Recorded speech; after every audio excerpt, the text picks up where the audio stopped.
Mheshimiwa Priscus Tarimo, swali la nyongeza. Nashukuru sana Mheshimiwa Speaker.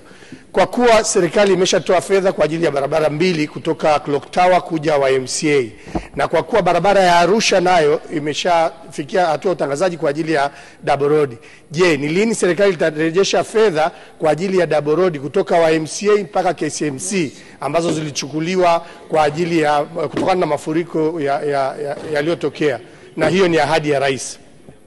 Mheshimiwa Naibu Waziri, majibu. Mheshimiwa Spika, naomba nianze kwanza kwa kumpongeza Mheshimiwa mbunge kwa swali lake zuri, na niendelee kumhakikishia kwamba ahadi za viongozi wakuu ni kipaumbele namba 1 katika mipango ya utekelezaji wa majukumu ya serikali.